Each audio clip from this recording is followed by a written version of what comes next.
Well, let's see. I'm trying to see if I'm live and trying to see if this camera is going to work the way I would like it to. Good morning, my friends, my friends. A little difficulty this morning.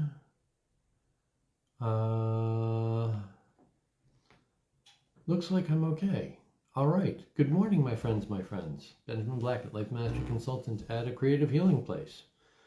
And you have found me for a morning mindset book study. Those of you who are looking for me at 9:05, I did have some technical difficulties trying to get here. It's now 13 past 9. So it's a very different kind of difficulty this morning in that I could not find my tripod, my normal tripod. So I had to come up with a whole new system to get my camera going. So anyhow, I've made it. I don't know what happened to my tripod. That's a very interesting question. It was on my table, I swore, but it seems to have totally disappeared. And I had house cleaners here, and sometimes that happens. Anyhow, good morning. Welcome to the Morning Mindset Book Study. I love to give folks a moment to tune in, get signed in, of course, because it makes it more interesting for me. It makes it more interesting for you when that happens. So that being said, we are in the book, The Invitation by Oriah, Mountain Dreamer. And thank you, Martha. I love the glad you're here. I appreciate that. And the poem I told you I would read you every day to keep that fresh in our minds while we're reading the book, because it really is about the poem. So here we go. It doesn't interest me what you do for a living. I want to know what you ache for, and if you dare to dream of meeting your heart's longing. It doesn't interest me how old you are. I want to know if you risk looking like a fool for love, for your dream, for the adventure of being alive. It doesn't interest me what planets are squaring your moon. I want to know if you've touched the center of your sorrow, if you have been opened by life's betrayals, or have become shriveled and closed from fear of further pain. Thank you for that prayer of St. Anthony for lost things. Thank you, Martha. I will try that later. I want to know if you can sit with pain, mine or your own, without moving to hide it, or fade it, or fix it. I want to know if you can be with joy, mine or your own. If you can dance with wildness and let the ecstasy fill you to the tips of your fingers and toes, without cautioning us to be careful, to be realistic, to remember the limitations of being human. I want to know, it doesn't interest me if the story you're telling me is true.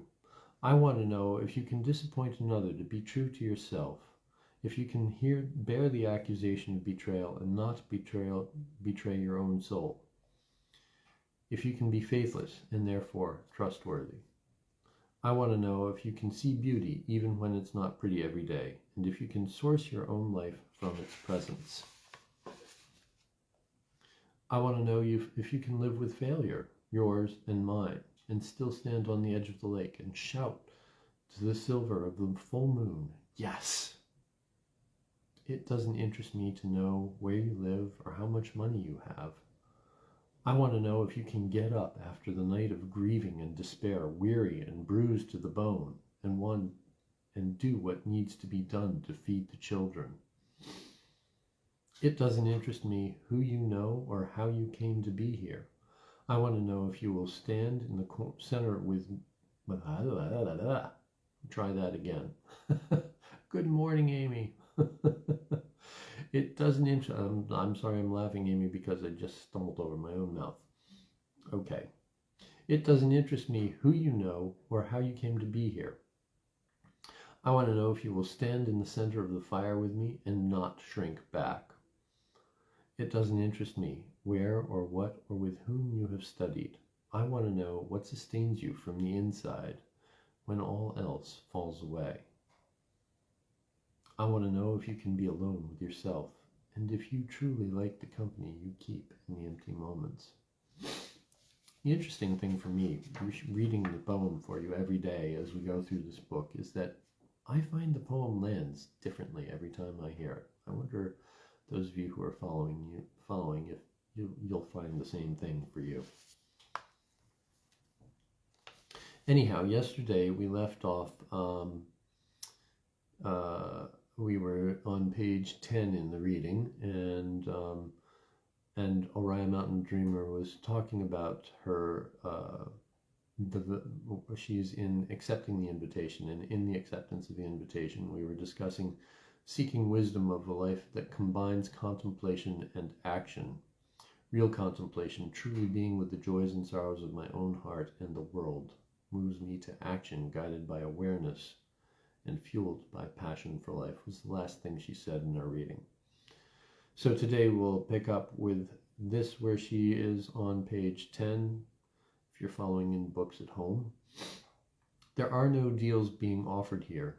You cannot trade the courage needed to live every moment for immunity from life's sorrows. That's powerful, right?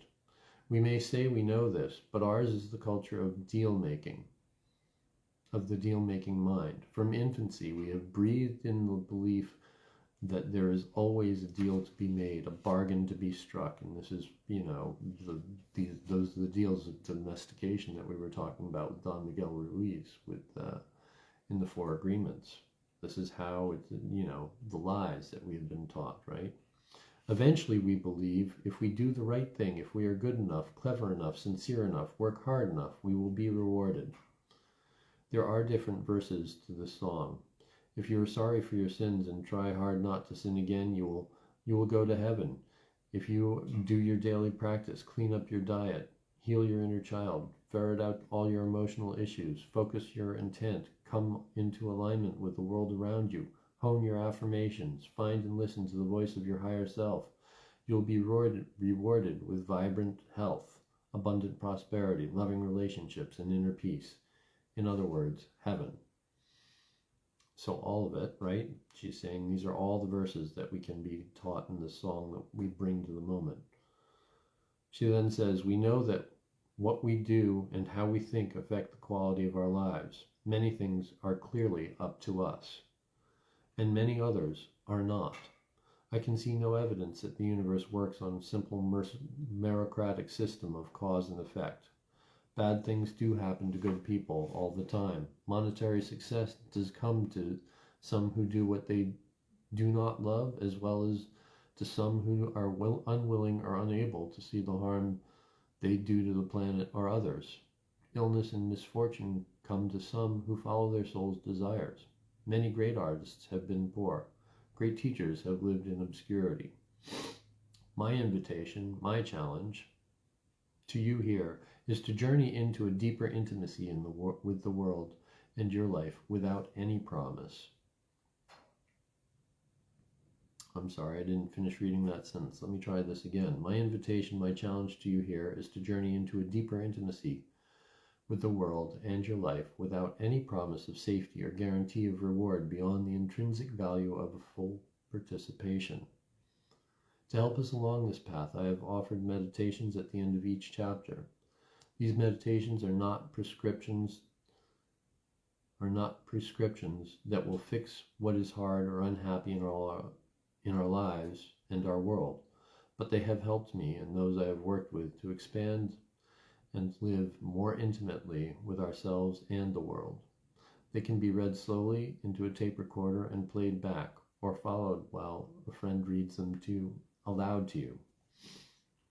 And so I will just speak to those meditations briefly. I mentioned this yesterday, but if you're just catching this today for the first time, I will read these meditations for you and invite you, as they're being read, to participate in them, of course. And if you find they're powerful for you, you can always come back here to find them at the end of the in the Morning Mindset book readings, and come to the place where the meditations are to have them again.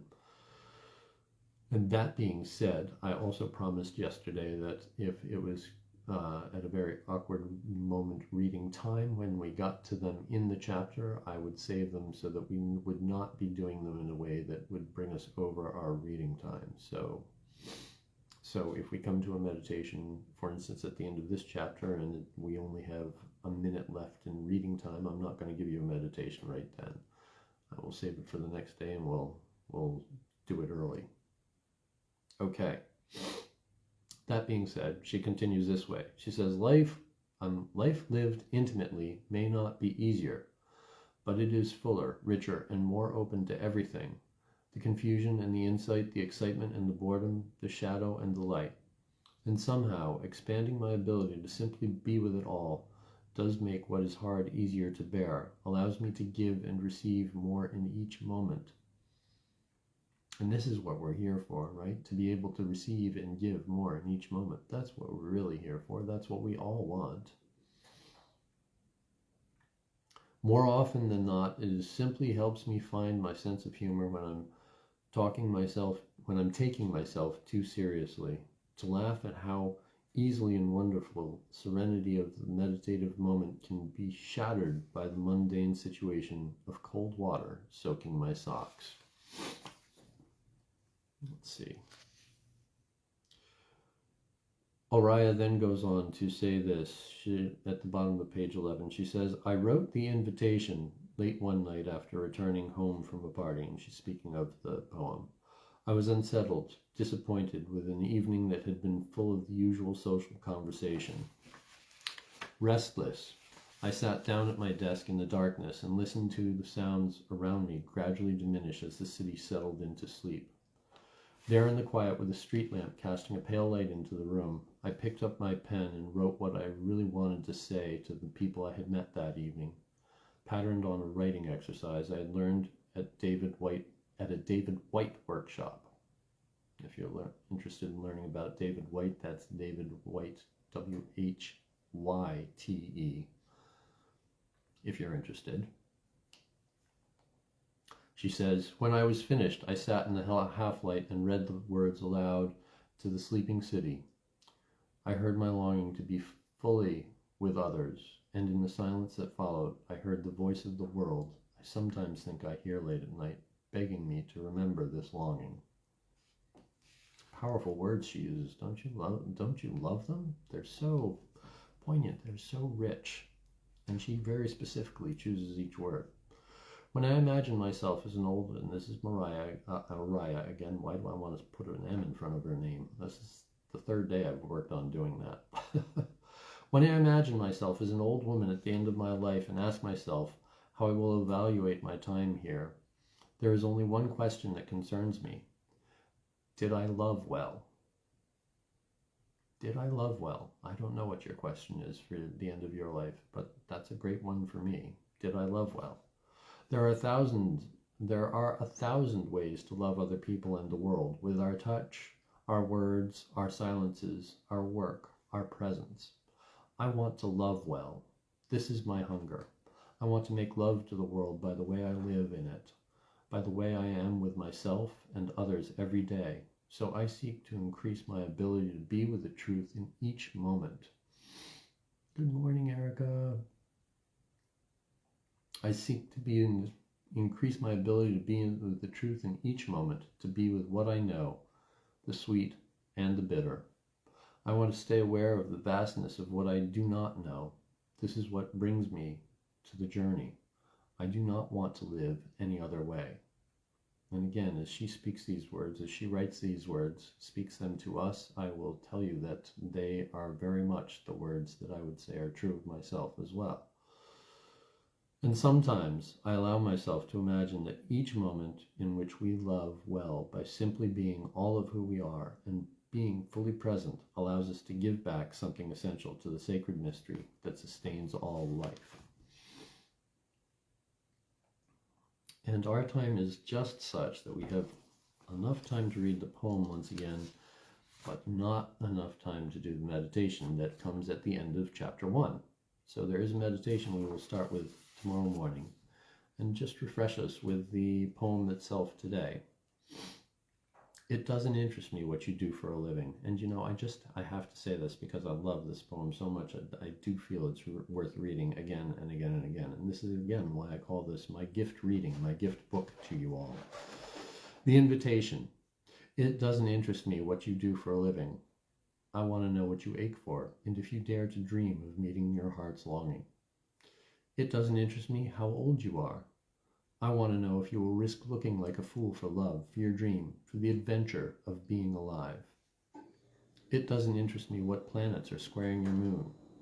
I want to know if you've touched the center of your own sorrow and if you've been opened by life's betrayals or have become shriveled and closed from fear of further pain. I want to know if you can sit with pain, mine or your own, without moving to hide it or fade it or fix it. I want to know if you can be with joy, mine or your own, if you can dance with wildness and let the ecstasy fill you to the tips of your fingers and toes without cautioning us to be careful, to be realistic, to remember the limitations of being human. It doesn't interest me if the story you are telling me is true.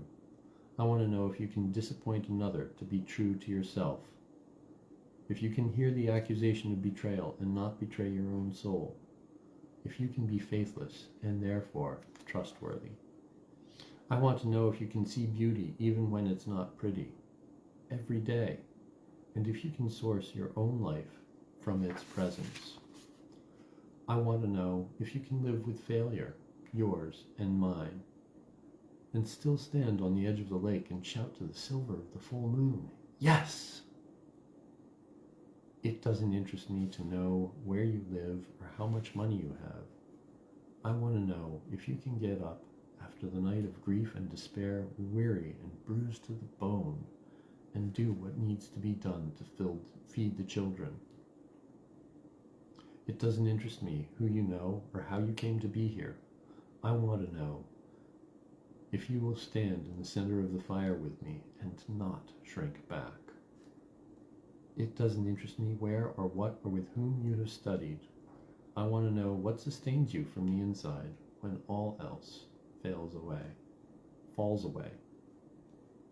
I want to know if you can be alone with yourself and if you truly like the company you keep in the empty moments.